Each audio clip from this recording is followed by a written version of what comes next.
Olá, meus amigos. Quinta-feira, 19 de março de 2020, 19h30. Essa é a 12ª edição do Jornal da Live, uma nova linguagem jornalística em que o público participa construindo e debatendo notícias junto com a equipe. Meu nome é Paulo Silvestre, sou consultor de mídia, cultura e transformação digital e vou conduzir a conversa aqui como todas as edições. E junto comigo está o Matheus Silvestre, que vai me ajudar nos comentários das notícias e também gerenciando os comentários que vocês têm aí para contribuir conosco, tá? Lembrando, para quem não conhece o Jornal da Live, isso aqui é uma experiência totalmente colaborativa. Aliás, estamos hoje começando o jornal em um novo dia, na quinta-feira, seguindo as sugestões do próprio público, certo? Passamos da quarta para quinta-feira às 19h30. Os assuntos também foram todos propostos por vocês. Para participar, para quem não conhece ainda, é só deixar o comentário aqui na live que o Matheus ele vai selecionar alguns comentários. Nós vamos debatendo isso daí em tempo real, construindo uma experiência muito mais rica e informativa. Depois que a live termina, ela fica disponível, gravada aqui no perfil do LinkedIn. E a partir de amanhã, sexta-feira, de manhã, o vídeo ele fica disponível também no Facebook e no YouTube, e como podcast nos principais canais, no Spotify, no Deezer, no Google Podcasts, Apple Podcasts e no SoundCloud. Você pode procurar pelo meu canal Macaco Elétrico em qualquer um deles e ouvir o Jornal da Live como podcast, o formato aí que mais cresce. Bom, hoje é uma edição totalmente dedicado à pandemia de coronavírus, tá? E esses são os assuntos que nós vamos debater hoje, tá? Vamos demonstrar de maneira clara por que, afinal de contas, é tão importante diminuir o contato com o máximo de pessoas imediatamente. Você sabe por que é importante o distanciamento social? Você já está fazendo isso? Como tomar os cuidados necessários para fazer esse distanciamento, passar pela pandemia, sem entrar em pânico, né? E mais do que nunca, a gente precisa aprender a importância de empatia e solidariedade, né? Você tem praticado isso daí? Outro assunto, o governo e nós mesmos temos um papel importantíssimo para ajudar a salvar a economia, porque a economia já está sendo impactada, o governo está tomando algumas mudanças, mas será que isso é suficiente? E o que nós podemos fazer individualmente para isso daí? E outra coisa que está impactando muita gente também, que está tendo que trabalhar de casa, fazer home office, é uma mudança e tanto na rotina. Você sabe, afinal de contas, o que é necessário para fazer um home office eficiente e produtivo? Então, pessoal, é isso aí. Vamos começar a 12ª edição do Jornal da Live. E começando com um tema importantíssimo, tá, que agora é manter o distanciamento social. Muita gente fala isso. As pessoas chamam algumas incorretamente de quarentena. Não é quarentena porque nós não estamos impedidos de sair da rua. É mais um isolamento voluntário, né? Todo mundo viu já isso daí. A maioria não faz porque, inclusive, não consegue fazer, por exemplo, possibilidade de trabalho, ter que sair para trabalhar. Muitos não fazem porque eles simplesmente não acreditam ou estão solenemente ignorando esse negócio. Mas, qualquer que seja a situação, poucos realmente entendem, afinal de contas, por que o isolamento social é tão importante. Então eu já deixo aqui algumas perguntas, né? Você está tomando alguma medida, pelo menos, em direção ao isolamento social, né? Você sabe, afinal de contas, por que o isolamento social é tão importante? Então, para a gente entender um pouco melhor isso daí, eu queria mostrar aqui um gráfico que tem aparecido em muitos lugares nos últimos dias, tá? Ele apareceu primeiramente na revista Lancet, que é a mais importante publicação médica do mundo.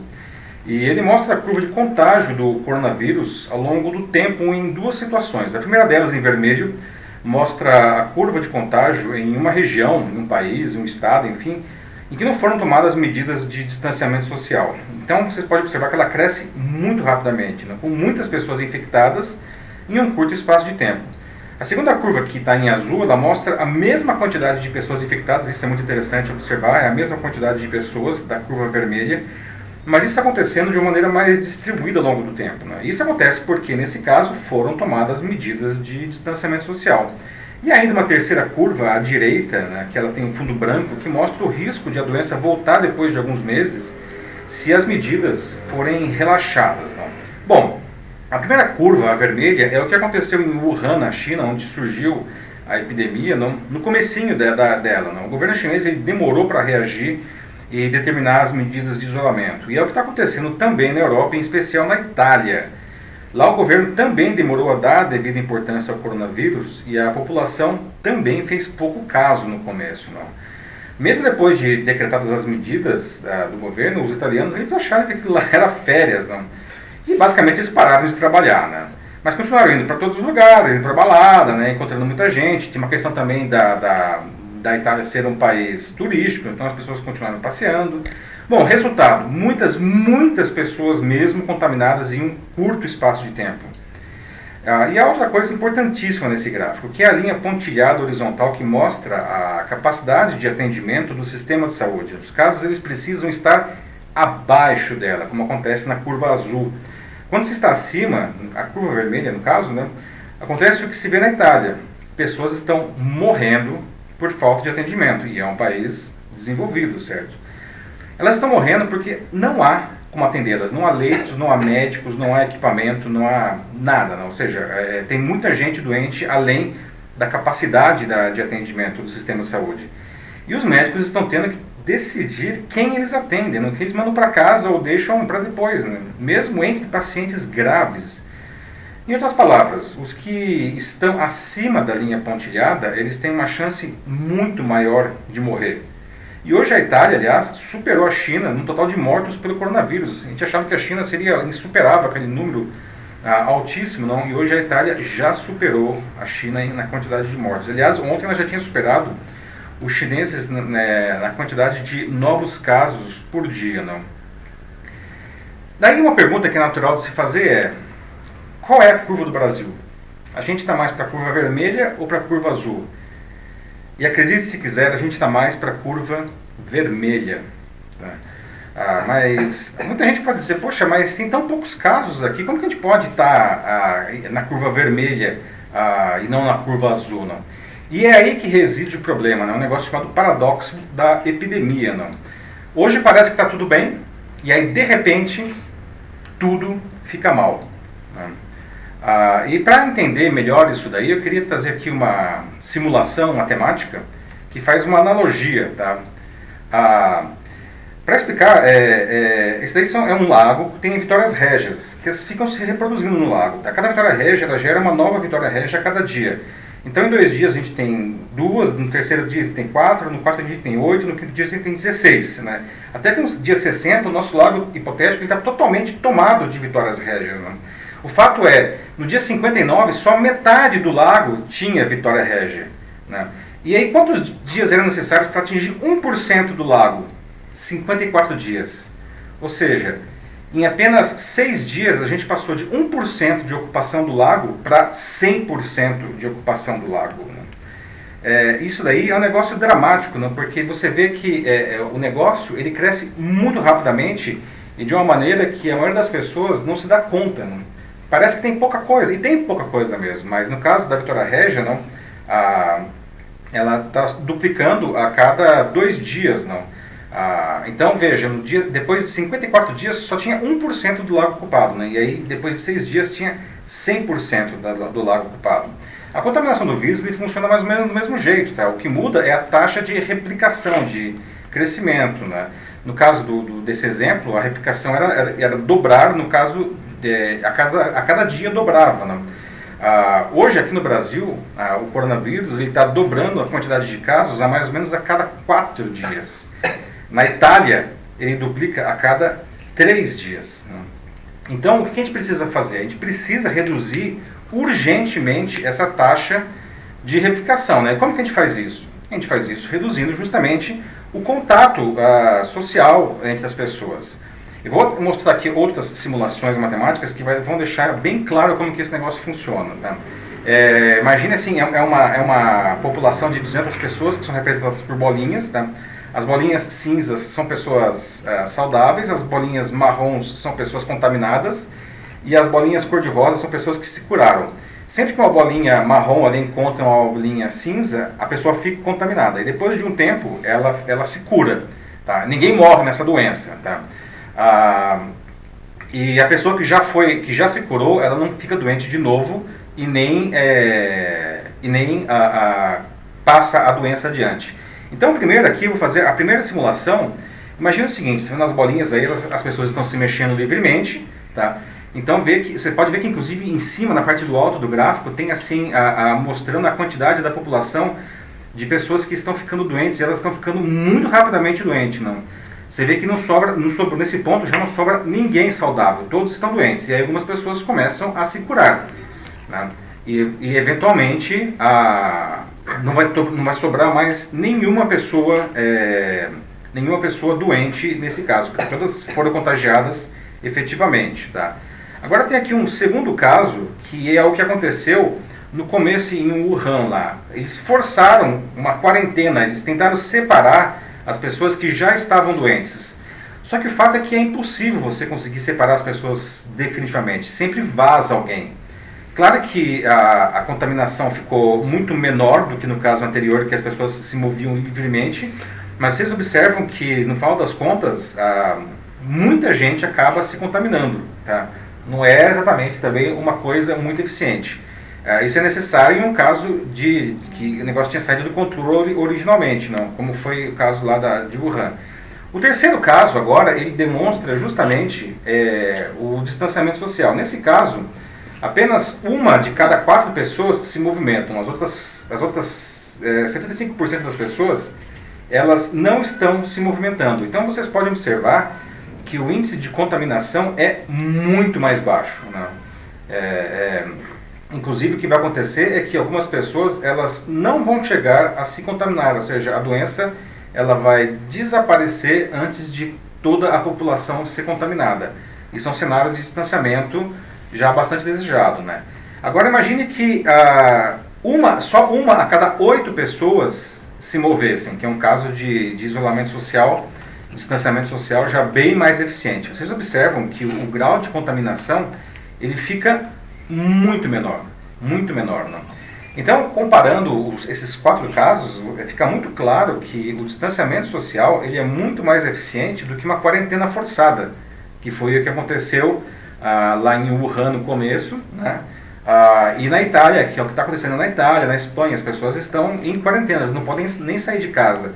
Ao passo que se nós tivéssemos a possibilidade de fazer simplesmente um distanciamento social voluntário, minimizando o contato, seria muito mais eficiente, né?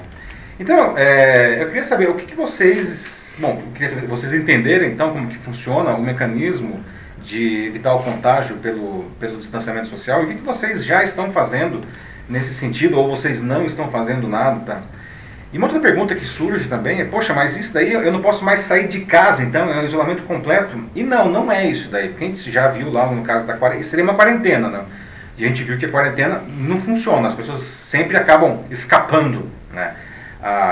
O que você não pode fazer? Cara, você não pode ir pra praia, igual a gente viu no domingo passado, né? As pessoas lotando as praias lá no Rio de Janeiro, aqui na Baixada Santista também.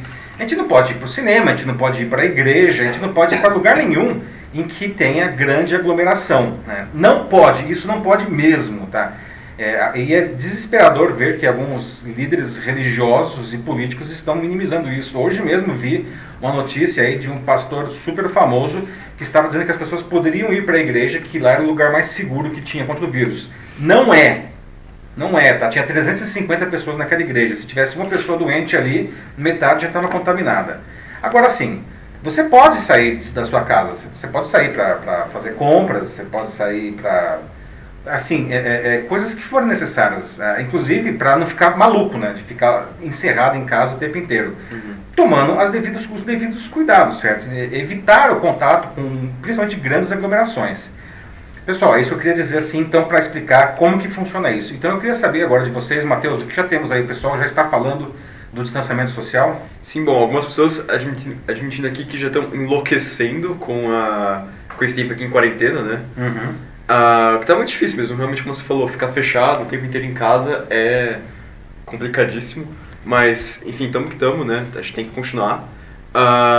E agora a gente também tem alguns comentários sobre as experiências de algumas pessoas com isso, como o Denis Castro dizendo aqui, de que a epidemia ela não aparece agora, exatamente, pelo menos não aqui no Brasil. Ela surge em 14 dias, de fato, e o princípio com o pico é daqui a tipo, mais ou menos uns 28 dias, como ele está dizendo aqui. É uma progressão gigantesca. Que é o que a gente viu ali agora há pouco, lá na simulação da Vitória Régia. Realmente a expectativa é de que o pico ele comece a aparecer aqui no Brasil daqui a 2 semanas, né? E alguns especialistas dizem que se o distanciamento social ele não for pelo menos minimamente adotado, a gente deve chegar a ter 50 mil casos aqui no Brasil, né? Sim. Que é mais do que tem a Itália hoje, não?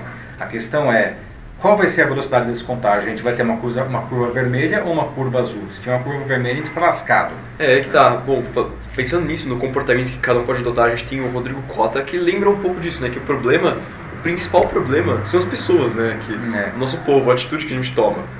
Tipo, aí, nossa, assim, o pessoal, como você falou, né? Lutando da praia lá em Copacabana, Baixada Santista. Gente, que loucura isso daí. Assim, não é férias, por favor. De fato, não é férias. Não é férias. A gente precisa... de novo, a gente não está preso em casa, mas definitivamente a gente não pode fazer um negócio desse. Sim, mas acho que assim, dá pra gente... Sabe, é uma situação muito séria, é gravíssima a situação que a gente está vivendo, esse momento aqui da nossa história, mas quem sabe a gente consegue tirar algo de positivo nisso, quem sabe assim, passando por uma crise humanitária dessas, né? Quem sabe assim a gente não consegue criar, desenvolver um maior sentimento de união entre todos nós, né? O maior senso de responsabilidade, que é uma coisa que a gente precisa, desesperadamente.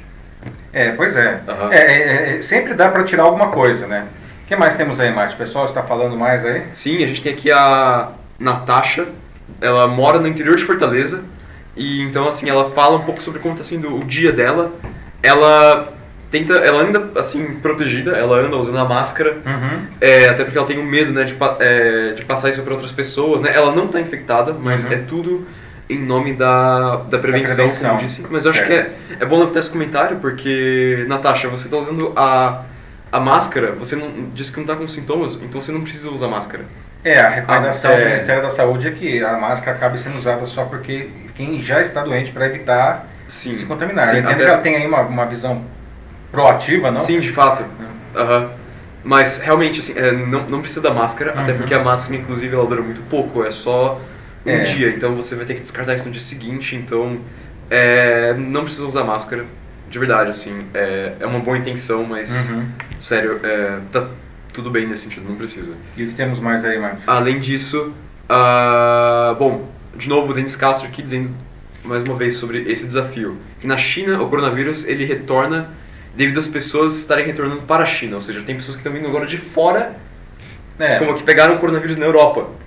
E é verdade, né? Por isso que até se eu me lembro, pensando um pouco nisso que o Denis falou agora, o caso, acho que ontem agora, não lembro ao certo, chegou a subir um pouco o número de novos casos na China, né? Na verdade o que aconteceu?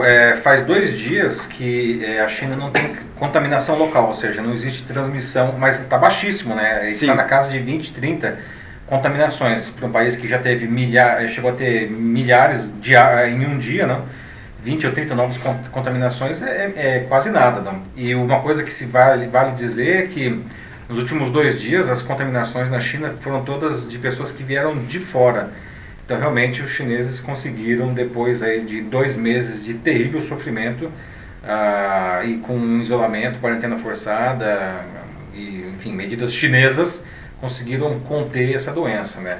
A Coreia do Sul, por exemplo, ela foi mais esperta, não? Ela tomou as decisões de isolamento social logo no começo e a população ela abraçou rapidamente isso daí, né? Então a Coreia do Sul hoje ela tem bastante casos, assim, porque ela também foi um dos países onde começou a contaminação, mas ela é considerada hoje um bom exemplo, né? Sim. A gente também tem aqui um outro comentário da Lúcia Marani Souza, que ela traz uma realidade, assim, que é realmente trágica, ainda mais considerando a situação que a gente está vivendo, que, bom, a recomendação, claro, é lavar as mãos e se higienizar da melhor forma possível, mas tem problemas como cidades do Recife ou no subúrbio do Rio de Janeiro que nem água tem, né? Pois Como que a gente faz? E aí, né, você fala, o coronavírus, as autoridades sanitárias, elas temem que quando isso daí chegar realmente nas camadas inferiores da população, a situação vai ficar muito mais dramática, não, porque eles não têm condições básicas de infraestrutura, não. Imagina assim, Sim. Lave as mãos, lava a mão com o que se não tem água, né? A gente vê, inclusive, e a gente nem está falando do sertão nordestino, a gente está falando do Rio de Janeiro, né? Não sei se o nosso amigo Salvador está assistindo aí, que é do Rio de Janeiro, ele pode falar um pouco sobre isso, mas a gente já falou, inclusive, aqui no Jornal da Live, das crises de abastecimento de água, que geosmina e tudo mais que o Rio de Janeiro tem sofrido de um tempo para cá. Mas é grave, não? Como pedir que as pessoas se cuidem se falta insumos básicos? Não vou nem entrar na questão do álcool gel ainda, vamos Sim. falar disso daqui a pouco, não? Bom, além disso, né, as pessoas ainda comentando suas experiências. A gente tem o Renan Germano falando de que ele vive praticamente no quarto dele agora, só trabalha e tem aula, estuda todo dia, basicamente isso, tudo é EAD. E, de fato, se possível, o pessoal faça um home office, prefiram por isso. Eu sei que não é todo mundo que consegue, mas é o melhor a ser feito agora. Sim. Além disso, a gente também tem aqui o José Raimundo, dizendo assim, um pouco do que ele está vivendo aqui agora, e diz que é impressionante, que agora a filha dele tá com bastante febre e ele tá agora mesmo, parece que no hospital, em pânico. Então, caramba, José, espero que muita sorte aí, sério. Espero que não seja nada mais grave e definitivamente não seja o coronavírus. Sim, mas vai dar tudo certo. Acredita. Não, e o bom que ela, imagino que seja uma criança ou um adolescente, não? Acho que sim. As taxas aí de recuperação são altíssimas das pessoas mais jovens, não? A Zara Costa falando um pouco mais agora sobre essa situação, né, que as regiões mais precárias são as que mais sofrem. Então ela está falando aqui do Complexo do Alemão, que está sofrendo muito agora com a falta de água. E a Zara, que é do Rio de Janeiro também, né? E acho que justamente esse pico que os especialistas estão falando, acho que, bom, eu acredito que vai ser justamente isso, não é? Assim que eles chegarem nessas regiões mais periféricas. Exatamente, não. Aí que vai ser realmente o momento. Pois é, porque essas pessoas, elas têm mais dificuldades, são pessoas que inclusive também não conseguem fazer home office pela própria natureza de seu trabalho, elas têm que sair de casa, pegar transporte público, que é um negócio que também a gente precisa evitar tanto quanto possível. Aliás, na região do ABC, aqui em São Paulo, os ônibus vão ser retirados de circulação para que as pessoas não peguem, e aqui em São Paulo, para tentar desincentivar isso, pessoas que têm direito a meia passagem não terão isso daí no mês que vem, né? Mas voltando à questão da população de baixa renda, não são pessoas que são mais expostas, têm menos condições, inclusive, de se proteger desse vírus, não. E depois também acesso à rede de saúde, a gente sabe que é precário, apesar que o SUS está aí galhardamente se preparando para essa questão aí, né? O ministro da Saúde aí está fazendo o que pode realmente, e acho que eles têm feito um bom trabalho. Mas a gente sabe que se tiver uma explosão de casos, esse pessoal vai sofrer. A Marli Souza voltou aqui, dizendo que a USP parece que está disponibilizando 17 cursos gratuitos para estimular as pessoas a ficarem em casa. Não só a USP, né? Temos vários casos, a GV também liberou 55 cursos, e outras empresas também, as empresas de TV a cabo, alguns serviços de streaming estão liberando pelo menos parte da sua programação para que as pessoas, enfim, não enlouqueçam dentro de casa todo esse tempo, não. Mas tudo é bem-vindo, né? Qualquer coisa que... O fato a pior coisa é você ficar em casa sem fazer nada. Não faça isso, né? Mesmo porque, se a gente pensar, a gente vai encontrar um monte de coisas muito interessantes para a gente aproveitar o nosso tempo, né? Não é aquele negócio, o ócio criativo tem limite, né? A gente tem que fazer alguma coisa. Sim, e falando nisso, pensando um pouco em relação ao emprego das pessoas, né? A gente tem aqui a Ana Lúcia Garcia falando um pouco sobre isso. Que acho que esse é um dos maiores desafios, né? Pensar em como manter seu emprego agora, nesse momento em que as empresas estão uma queda, produzindo tão pouco, né? E o que pode vir depois. Ela, inclusive, a Ana, até falou aqui agora, deu uma notícia muito triste, dizendo de que ela estava uma semana trabalhando em casa já, e hoje ela foi convocada para comparecer na agência, onde ela foi avisada da demissão dela. Puxa vida, lamenta aí, Ana, puxa vida. Mas, assim, acho que realmente a ideia agora é que cada um, assim, qualquer um que tem algum tipo de negócio... ou mesmo que não tenha negócio, assim, seja algum trabalhador autônomo, ou que seja, tem que pensar em formas novas agora de como você pode se vender, de como você pode exatamente, aparecer mais, assim, tipo, talvez, por exemplo, um restaurante pode se focar mais, assim, tentar virar um serviço de delivery por enquanto. Tem que encontrar algum tipo de saída, porque realmente a gente tem que pensar no agora e ainda mais no depois, né? Quais vão ser as consequências que vão vir desse coronavírus. Esse, aliás, é o assunto da minha pílula de cultura digital que eu vou soltar na segunda-feira de manhã, né? Como transformar o seu trabalho de presencial em digital. Infelizmente não dá para fazer isso com todos os trabalhos, mas nos que dão, o que a gente pode fazer, né? E a gente vai falar daqui a pouquinho também, justamente, a questão, medidas do governo, o que a gente pode fazer para justamente tentar conter um pouco essa crise da parte da economia e do emprego, né? Mesmo porque a Organização Mundial do Trabalho estima que 25 milhões de pessoas percam o trabalho por conta da pandemia, né? Além dos que já existem, né? Sim. Vamos seguir adiante aí? Vamos em frente. Que na verdade tudo é coronavírus, não? Bom, a gente já entendeu a questão aí do distanciamento social, não? Mas uma coisa que a gente precisa entender nesse momento também, e você falou, Marco, agora corretamente, não? A gente sempre pode aprender alguma coisa, mesmo com coisas muito ruins, como o caso aí da Covid-19, não? A gente tem que aprender a não entrar em pânico, por mais que a vontade é sair correndo para as colinas, não? É muito séria essa pandemia, evidentemente ela exige uma série de cuidados, uma série de sacrifícios, inclusive, mas, gente, não é o apocalipse zumbi, tá? Nós vamos passar por isso e nós vamos passar por isso juntos, tá? E se nós fizermos a coisa direito, a gente vai passar por isso da melhor maneira possível, né? A curva azul. Mas o juntos é a palavra aí, né? A gente tem visto coisas meio abomináveis já. O caso, por exemplo, lá desses consumos desenfreados, as pessoas que estão estocando produtos como se elas fossem entrar em casa hoje e fossem sair de casa daqui a 3 meses. Não? E até o negócio que dois produtos que ficaram emblemáticos nessa história, o primeiro foi o álcool gel, que desapareceu. Né? Nossa, e o outro foi o álcool gel, você até entende, para higienizar as mãos, mas o outro que é muito pitoresco é o caso do papel higiênico. Não?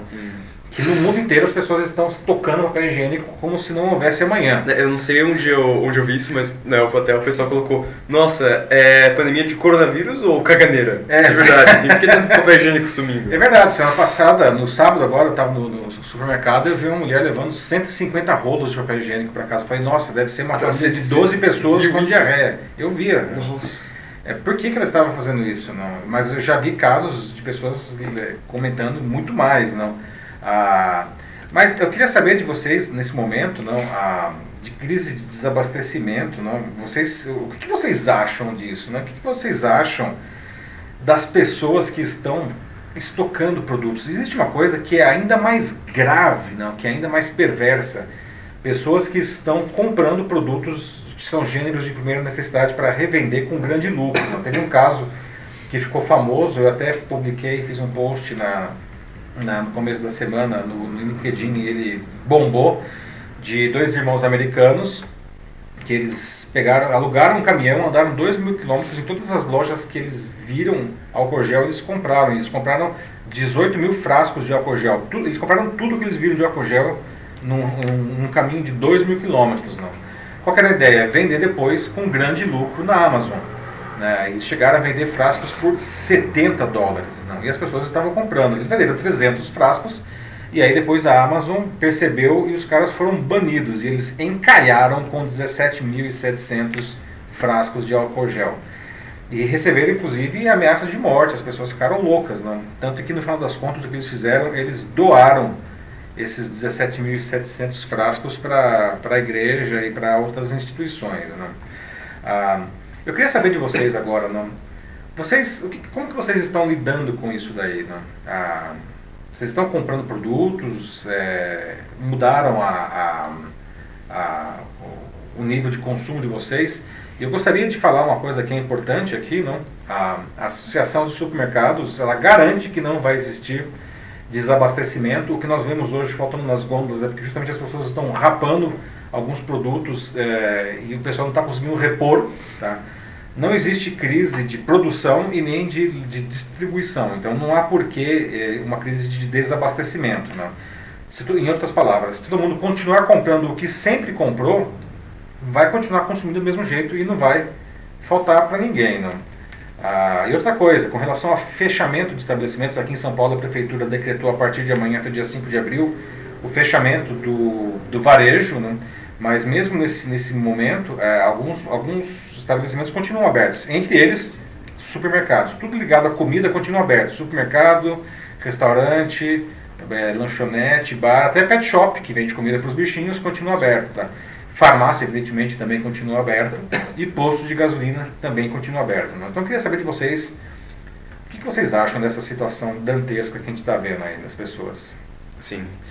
Bom, falando um pouco nisso, de pequenos negócios que vão estar sofrendo com isso, a gente tem aqui o Denis Castro, mais uma vez, falando assim sobre como ele vai agora, sempre que ele vai fazer as compras dele, ele vai no mercado do bairro.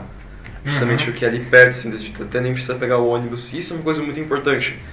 Assim, grandes como empresas, como por exemplo os seus McDonald's, Starbucks da vida, lugares onde você vai geralmente para comer, eles vão sobreviver. Ou grandes redes de mercado também, possivelmente vão sobreviver também. Isso é uma coisa que é legal de saber, assim, legal de ter consciência. É bom a gente usar esse momento agora para apoiar os menores produtores. Pequenos varejistas. Pequenos varejistas. Sim. Porque, assim, eu discordo quando a Adriana Chalela fala aqui de que os pequenos mercados de bairros estão bem tranquilos, porque na verdade eles estão sofrendo tanto quanto os grandes, se não até mais. Eu acho que o que ela quis dizer aí é que eles estão tranquilos no sentido do saque dessas pessoas, né?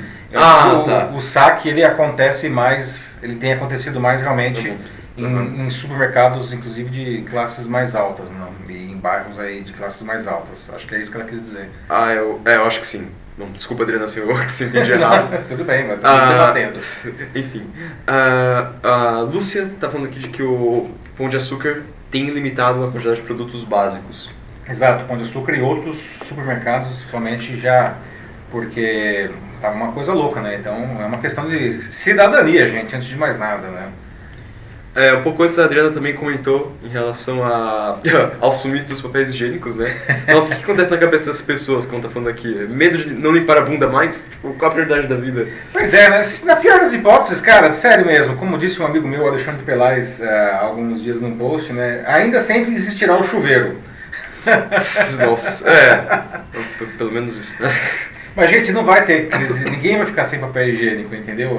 As empresas continuam produzindo, continuam sendo entregues, os supermercados continuam abertos. Né? Sim, não, e esse é o momento de pensar no outro também. Exato. Porque, assim, né, se você quer passar por essa crise, então você tem que pensar mesmo pelo outro também, pelo seu vizinho, pelo seu amigo, pelo seu familiar. Compra o que for necessário e vai embora. Exato. É engraçado que eu tenho, essa crise tem me feito lembrar muito daquele episódio daquela série Walking Dead, que é série, os quadrinhos também, né? Que a gente assistiu bastante, né, Márcio? E era uma coisa que era curioso, para quem não sabe, o Walking Dead é o apocalipse zumbi, justamente, não? Mas o que se via mais nessa série é que a principal ameaça aos sobreviventes não eram os zumbis, claro que eles eram perigosos. A principal ameaça eram as outras pessoas que ainda estavam vivas, não? Que aí o negócio virava uma lei da selva. Não? E, então, às vezes eu vejo essas coisas em que farinha pouca meu pirão primeiro, as pessoas estão aí que se dane o meu próximo, não? Eu falo, meu Deus, isso sim é o apocalipse zumbi, não é o coronavírus, não? Sim. A gente tem agora aqui no chat a Viviane Barbosa Marques. Olá, Viviane. Dizendo de que, bom, temos que esperar, né, de que vamos torcer para que as empresas não usem essa oportunidade para demitir muito mais gente, né, mas infelizmente Viviane, eu não sei se esse vai ser o caso, como você mesma falou aqui no seu comentário, muitos aproveitam já assim essa situação de calamidade pública para tomar esse tipo de medida, assim. Mas assim, quantas empresas demitem alguém? Isso é uma pergunta minha mesmo. Não é exatamente por todo mal, né? Porque tem todo um prejuízo por trás disso. A gente vai falar logo no próximo assunto, sim. A gente vai entrar nisso daí, né? Antes de entrar no próximo assunto, eu queria fazer uma outra pergunta ainda nesse daqui, é que a gente fala que a gente tem que aprender alguma coisa, né? E aliás, nesse momento eu estou ouvindo aqui, ontem a gente teve o panelaço e hoje eu estou vendo aqui várias pessoas batendo palmas, não? Como uma homenagem aos profissionais da área de saúde, que estão aí realmente ralando, eles merecem os aplausos. Sim, está acontecendo agora, né? Está acontecendo agora, então a gente está ouvindo aqui na janela, coisas de programa ao vivo, né? Mas uma outra pergunta que eu queria fazer antes de passar para o próximo assunto é o seguinte, não? A gente tem que aprender coisas novas, né? E aí a questão da empatia, não? Eu tenho visto algumas iniciativas que infelizmente são poucas, eu gostaria de ver mais, não? Eu gostaria de saber se alguém aqui tem visto ou praticado isso já, Por exemplo, vizinhos que estão se disponibilizando para comprar produtos para pessoas, por exemplo, idosas, que são do grupo de risco, não? Ou eu já vi também assim, inclusive em um post, né, foi um comentário em um post meu no começo da semana, de uma mulher, uma mãe, que estava se dispondo a olhar, tomar conta de crianças da mesma escola do filho dela, que a escola está sem aula, né? E como muitos pais têm que trabalhar, não tem com quem deixar porque a escola ficou está sem aula, ela se dispunha a cuidar das outras crianças, não? Então iniciativas desse tipo também são muito bem-vindas, não? Alguém chegou a ver alguma coisa nesse sentido aí? Mate, temos alguém aí já falando disso? Por enquanto não. Mas enquanto isso a gente tem aqui a Lúcia dizendo de que o governo de São Paulo está disponibilizando dinheiro para as micro e pequenas empresas com taxa de juros baixa. Exato. Carência, prazo para pagamento. Então isso é bom, é importante para a economia. Que é ajuda a gente vai falar o próximo assunto, mas sim, exatamente, sim. né? A gente precisa ter esse tipo de iniciativas, não? Sim, desse jeito continua rodando. Agora em relação à sua pergunta mais recente, aqui a gente tem já a Adriana dizendo de que sim, ela já está vendo sim vizinhos levando comida para idosos, então é uma coisa boa, né? Tipo, não precisa ser uma puta organização, é um serviço comunitário mesmo, assim, só entre as pessoas do bairro, é uma ação simples, mas que pode salvar vidas. Do próprio edifício, né? Exato. Assim, gente, assim, pode salvar vidas. Exatamente, pode salvar vidas, né? Essas pessoas elas não devem sair para a rua, né? Principalmente quem tem mais de 65 anos, né? Eles começam a ficar realmente num grupo de risco e se eles forem contagiados, né, é mais complicada a situação deles, né? Então o que a gente pode fazer para minimizar essas pessoas de saírem para a rua, não? A gente tem aqui o Ricardo Limão agora, consultor educacional, e na área dele, que justamente com educação privada, aí, mais especificamente. Ricardo, a falta de posicionamento por parte dos órgãos competentes, como ele classifica aqui, é assustador. Sindicatos, diretoria de ensino, nada, sem ação. Péssimo mesmo. Além disso, a gente também tem aqui a Adriana Chaela de novo, falando sobre uma padaria, que acredito que seja talvez perto da casa dela. Trouxe pão para vender nas casas. Então legal, como se fosse um livre também. Isso, aliás, é uma coisa que até a gente já entra no nosso próximo assunto. Acho que a gente pode até já aproveitar para entrar. Sim. Né? O que a gente pode fazer, né? Porque, gente, a economia está sofrendo, as empresas estão sofrendo. Alguns setores sofrem muito mais do que outros. Né? O setor de lazer e turismo, por exemplo, está quebrando, né?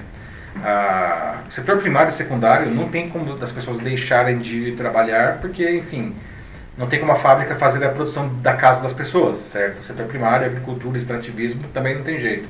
Mas o setor de serviços, o setor terciário, muita coisa pode ser feita, né? Agora, nesse momento de crise, tá, o governo ele tem que fazer a parte dele, dar incentivos. E ele tem dado, certo? Eu queria saber, além disso daí, eu vou citar algumas coisas aqui. Aliás, a Lúcia até já falou do crédito aqui do governo de São Paulo, né? Eu queria saber se vocês acham que isso é suficiente, se o governo ele poderia fazer mais alguma coisa. E também o que nós poderíamos fazer. Aliás, o Denis já deu uma dica bastante interessante, que é consumir do varejo local, porque eles são mais vulneráveis realmente no momento de crise econômica, não? Mas, por exemplo, coisas que o governo está fazendo já, né, ou pelo menos está negociando para fazer. Permitir que o empregador reduza a jornada e o salário para que evite demissões, né? Um auxílio emergencial de R$200 mensais para trabalhadores informais que perderem a renda devido à crise. O governo pagar os primeiros 15 dias de afastamento quando o trabalhador estiver com coronavírus. Relaxamento de impostos e tributos. Renegociação de empréstimos por famílias e empresas. Facilitação do crédito, aumento de crédito, antecipar a primeira parcela e a segunda parcela do 13º para aposentados e pensionistas do INSS, a primeira para abril, a segunda para maio. Né? O governo vai pagar uma parcela do seguro-desemprego para trabalhadores que tiverem salário reduzido, reduzir o teto de juros, tá, de empréstimos consignados, antecipar abono salarial, reforço do Bolsa Família com adição de 1.200.000 novos beneficiários, né? E até o adiamento do prazo do pagamento do FGTS e da parte da União do Simples Nacional por 3 meses. Né?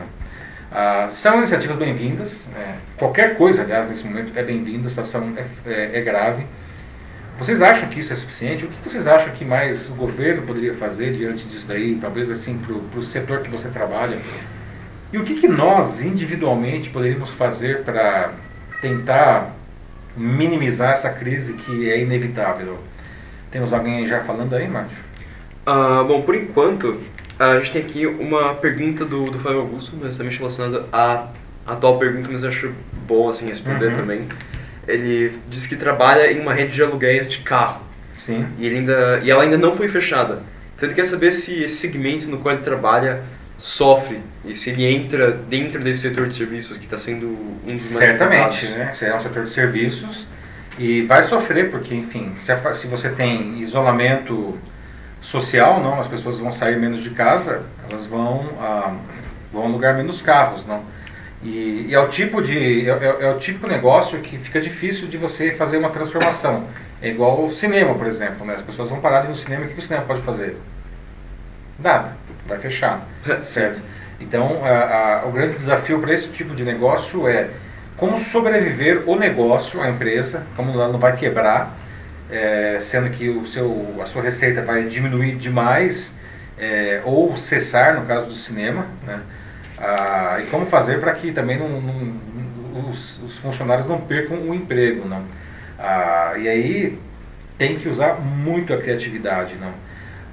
No caso de locação de carros é difícil, viu? É difícil porque as pessoas não saem mais de casa, ou vão sair menos, não? Então vocês podem tentar abrir novos frontes aí, né? Atender segmentos que por algum motivo não parem, ou pelo menos não parem totalmente, não, e oferecer algum benefício para esses segmentos, ainda que seja de maneira temporária.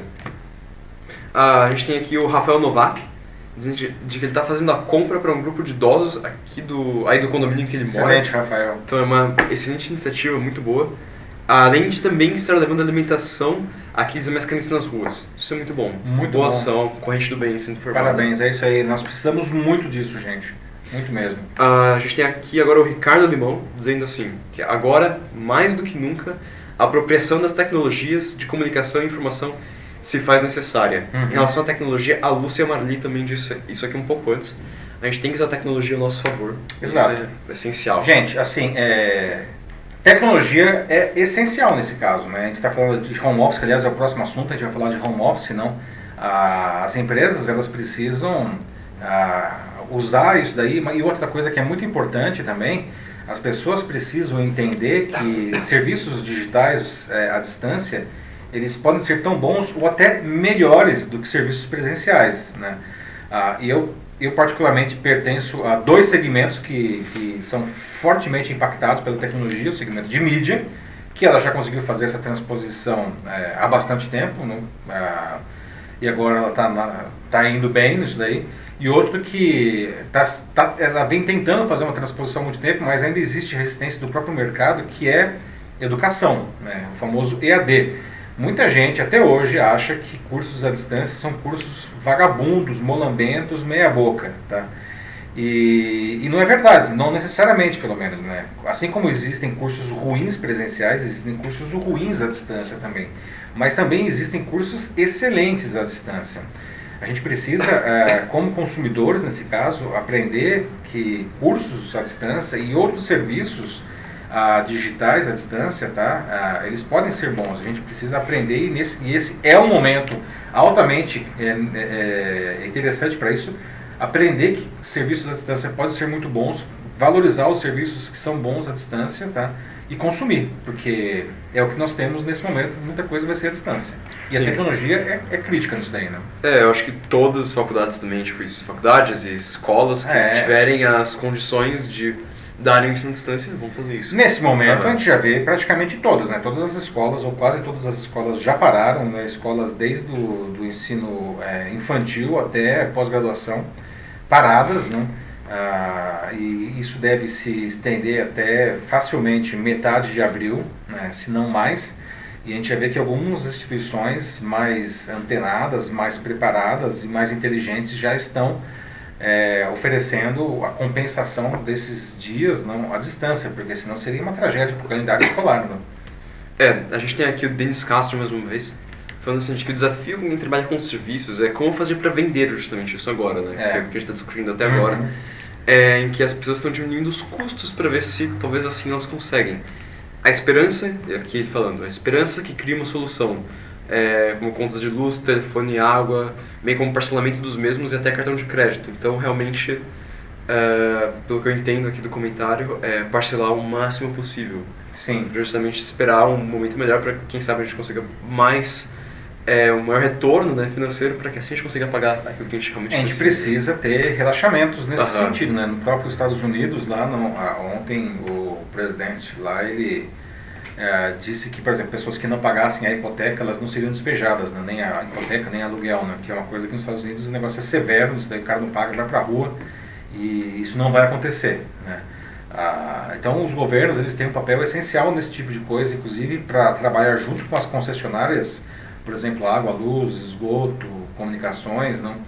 Para ver o que pode ser feito aí para que as pessoas que eventualmente pessoas e empresas, não, a não pagar ou atrasar essas contas, para que pelo menos isso seja negociado de uma melhor maneira possível, né? Sim.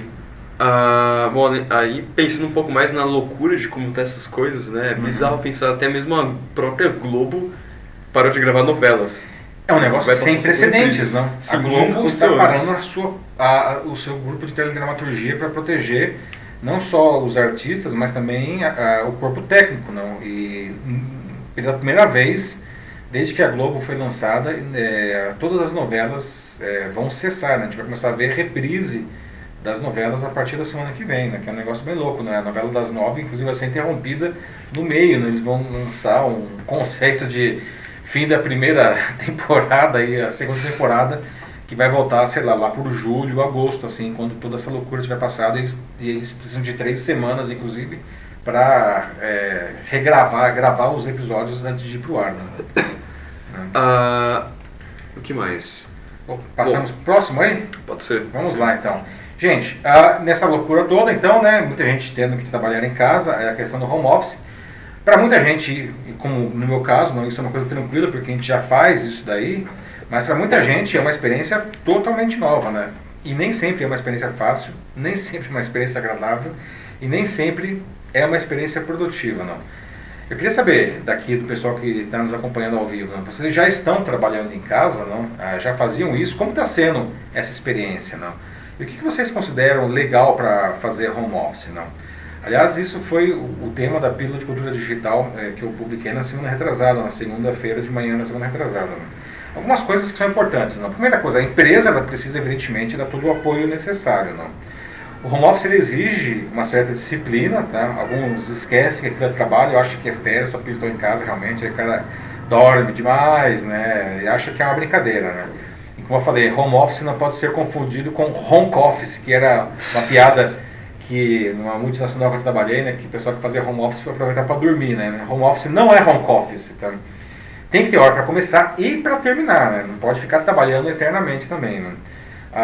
É preciso fazer algumas pausas, inclusive como você faz também no escritório para tomar um cafezinho, mas uma dica muito importante é que você se arrume, se vista mesmo como se fosse trabalhar no escritório, porque até é uma questão cognitiva, né? O seu cérebro, você precisa dar os sinais para o cérebro de que está no modo trabalho. E você se vestir é uma coisa importante nisso. Mantenha contato online com seus colegas, né? A gente precisa falar com as pessoas, inclusive para saber o que está acontecendo na empresa, né? É importante você ter um local na casa em que você possa associar aquilo ao trabalho, tem que ser um lugar confortável, um lugar onde você tenha acesso a tudo que você precisa, não? Uma coisa importante também, coma naturalmente, mas coma de maneira saudável, né? Nada de ficar beliscando porcaria o dia inteiro só porque está em casa. E uma coisa importante, e eu acho que aí é que o bicho pega para muita gente, o lugar ele precisa ser livre de distrações, né? Ou seja, livre de interrupções. E aí pega porque, por exemplo, tem muita gente que tem filhos, e os filhos também estão em casa, porque afinal de contas as escolas estão agora de férias não, né? Férias, elas estão, pois é. Algumas, no caso aqui da rede municipal de São Paulo, elas estão efetivamente de férias, não, as férias foram antecipadas. Mas mesmo os que estão tendo aula à distância, EAD, essas crianças elas ficavam, sei lá, 5 horas na escola, agora elas estão todo o tempo em casa. E isso daí, às vezes, fica bem complicado, não? Como lidar com isso? Como fazer um home office aí produtivo? E aí, Mati, o que o pessoal tem aí? A gente tem aqui a Ana Lúcia Souza Machado, falando de que ela tem disponibilizado o trabalho dela para empresas ou palestrantes que desejam se organizar e replanejar o seu negócio em tempos dessa crise? A Ana, que aliás publicou hoje um artigo que eu até repliquei no LinkedIn, dando dicas para empresas que tinham eventos não marcados. A Ana trabalha com eventos, não? Ela é produtora de eventos. E, enfim, os eventos estão sendo cancelados por motivos óbvios, não? Mas eles não precisam ser necessariamente cancelados. Você pode fazer eventos incríveis online. Inclusive um evento que eu ia, que faz anos que eu vou, né, que acontece todo ano, que é o Red Hat Summit, da Red Hat, sempre em Boston ou São Francisco. Esse ano seria em São Francisco, um evento que esperava ter 15 mil pessoas, e ele foi cancelado, seria agora em maio. Não. Mas não é que ele foi cancelado, ele vai ser totalmente transmitido ao vivo. Né? Não só a transmissão das palestras, mas enfim, workshops, uma série de outras atividades. É um evento imenso e é um evento que vai acontecer de maneira online. E no ano que vem volta a acontecer presencialmente. Né? Sim. A gente tem mais uma vez aqui o Fábio Augusto falando sobre a esposa dele, que está no momento também em home office. Parece que no primeiro dia ela perdeu a hora até, mas parece que no segundo ela já conseguiu se policiar melhor. E agora tem um prazo de adaptação, sim, natural. Tem uma adaptação mesmo, é natural. As pessoas têm que aceitar de que é parte do progresso, né? Tipo, não começa fácil, assim, logo de cara, não é... Como você falou, não é como trabalhar no seu escritório. Mas aquilo que eu falei, né? Você precisa passar mensagens para o seu cérebro que você está trabalhando, né? Que você fala, estou em casa, não estou trabalhando. Não, você está trabalhando. Sim, né? Talvez o seu cérebro precisa saber disso. Assim, pensando nisso que você acabou de falar, talvez assim, fazer coisas, assim, tipo, talvez hábitos, assim, que você faz no seu ambiente de trabalho. Se você fazer isso em casa agora, enquanto você está no home office, isso pode ajudar a criar esse novo costume. Como aqui o Fábio falou, a esposa dele chega a se arrumar e se maquiar como se estivesse indo para o trabalho. Exato, porque assim, você está trabalhando, tá? E eventualmente até você vai fazer uma videoconferência, né? Senão vai aparecer lá de camiseta regata para fazer a videoconferência com o seu cliente, né? De cueca, pior ainda. Não é que não ia aparecer a cueca, mas mesmo por mais que só apareça a parte de cima aqui, tá? Não esteja de cueca, porque o seu cérebro sabe que você está de cueca. Então, isso daí atrapalha você entrar no modo de trabalho. Você está trabalhando. Sim. Denis Castro, mais uma vez, obrigado pela participação. Ele diz que, como autônomo, ele edita vídeos, vende os cursos dele e agora ele tem que repensar em algo e o home office é algo mais tranquilo. Tem gente que é mais acostumada, realmente, depende muito que se adapta, certamente, da natureza do trabalho de cada um. E da própria pessoa, né? Tem Sim, gente que simplesmente não consegue trabalhar assim, mas enfim. A Valéria Oliveira aqui, dizendo de que vestir-se para trabalhar é imprescindível. Pense que você poderá ter que fazer uma videoconferência sem aviso prévio. Pois é, o que eu acabei de falar. E a Valéria, que é consultora de imagem, ela tem autoridade aí para falar disso daí, não? Ou seja, comprovando o nosso ponto aqui. É verdade. Sério, gente, esse negócio não é brincadeira, tá, gente? Se vestir para o trabalho, mesmo que você vá trabalhar em casa, ele é fundamental. A Lúcia Marli acabou de comentar, dizendo de que há uma técnica de coaching boa para isso. Fazer uma lista por importância do que fará no dia. Fazer pela ordem. Então realmente assim, rotina, sabe? Só pega uma folha de papel, coloca assim, como se faz uma lista assim, boa dica, tem que fazer. É uma boa, é simples, mas exatamente. Que no final das contas, nada mais é do que uma organização, né? A gente precisa se organizar, não? Uma mini agenda. É uma mini agenda, né? A agenda, aliás, é fundamental. Né? Sim. Bom, por enquanto, a não ser que o LinkedIn tenha travado, parece que de comentários acho que é isso, por enquanto. Então tá. Bom, pessoal, acho que a gente pode ir encerrando também, já estamos aqui dando o nosso horário, são agora 8h23, né, 53 minutos de live. Gostaria de agradecer a presença de todos aqui. Essa foi uma edição particularmente importante do Jornal da Live. Nós estamos aqui já há 3 meses fazendo esse trabalho que é muito gratificante. E é importante trazer essas informações nesse momento que a gente está realmente todo mundo junto nessa. Como a gente diz, ninguém solta a mão de ninguém, não, porque a gente vai ter que passar por esse negócio, a gente vai passar de um jeito bom ou de um jeito mau. A gente pode passar de um jeito melhor se a gente realmente estiver junto, demonstrando empatia, demonstrando solidariedade e, enfim, criando ações que fazem o nosso cotidiano ficar melhor. Agradeço novamente aí a participação de todos vocês. Agradeço também ao Matheus, como sempre, ajudando a gente aí nos comentários, comentando as notícias e fazendo também a gestão dos comentários. Sempre um prazer. E é isso aí, pessoal. Quinta-feira estamos de volta com mais uma edição do Jornal da Live. Um grande abraço para vocês. Até lá. Tchau, tchau. Falou, pessoal. Boa noite. Lavem as mãos. Lavem as mãos. Lavem as mãos. Lavem as mãos. Tchau, gente. Tchau.